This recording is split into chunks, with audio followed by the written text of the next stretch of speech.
আসামের জলপাই রঙের মাটি আজ রক্তে লাল। কাশ্মীরের উপত্যকায় কান পাতলে শোনা যায় মাজলুমের আর্তনাদ। মধ্যপ্রদেশ থেকে হায়দ্রাবাদ কিংবা আমাদের চিরচেনা পশ্চিমবঙ্গ, সবখানে আজ যেন এক অদৃশ্য আগুনের লেলিহান শিখা।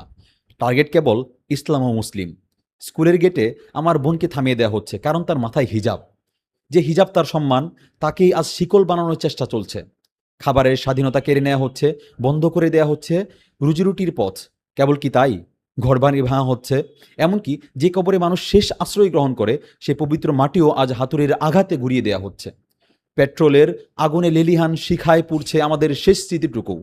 মসজিদের মিনার থেকে আজ আজানের সুর নয়, বরং ভাঙনের শব্দ ভেসে আসছে।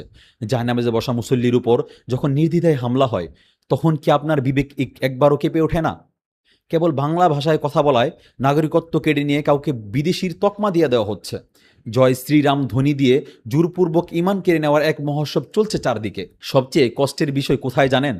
আমাদের মা বোনদের উপর চলা পৈশাসিক বর্বরতা। উগ্র হিন্দুত্ববাদী কর্তৃক মদ্যপান করিয়ে মাতাল অবস্থায় গণধর্ষণ, কথিত ভালোবাসার ফাঁদে ফেলে অবলা মুসলিম মেয়েদের সতীত্ব হরণ, বিয়ের কথা বলে ভিনদেশি পতিতালয়ে বিক্রি করে দেয়া। এসব কি কেবল সংবাদপত্রের কলাম মাত্র? না, এগুলো একটি কলিজা ছেড়ে যাওয়া বাস্তবতা। স্কুল বা মাদ্রাসায় পড়া সেই দিনদার বোনটির আর্তনাদ কি তোমার কানে পৌঁছায় না? অথচ আমরা ঘুমাচ্ছি, নাক ডেকে গভীর ঘুমে মগ্ন আমরা। মনে রাখবে, এই জুলুমের ঢেউ আজ ভারতের সীমান্ত ছাড়িয়ে একদিন তোমার ঘরের দেয়ালে এসে আশ্রে পড়বে।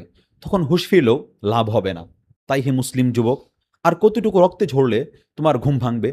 আর কত বোন লাঞ্ছিত হলে তোমার ধমনীতে ইমানি জোশ জেগে উঠবে? উঠো, গা ঝাড়া দাও। মনে রাখবে, অন্ধকার যখন তীব্র হয়, ফজর সন্নিকটে। হতাশ হবে না, কারণ রসুলের ওয়াদা মিথ্যে নয়। প্রত্যেক কাঁচাপাকা ঘরে এই ইসলাম পৌঁছে যাবে। হয়তো তুমি এই বিজয়ের পূর্ণ সূর্যোদয় দেখে যেতে পারবে না, কিন্তু ইতিহাসের পাতায় তোমার নামটা যেন বিজয়ের কারিগর হিসেবে লেখা থাকে। উম্মাহের জন্য কিছু করো, নিজেকে প্রস্তুত করো, আগামী প্রজন্মের জন্য একটি নিরাপদ জনপদ রেখে যাওয়ার শপথ গ্রহণ করো।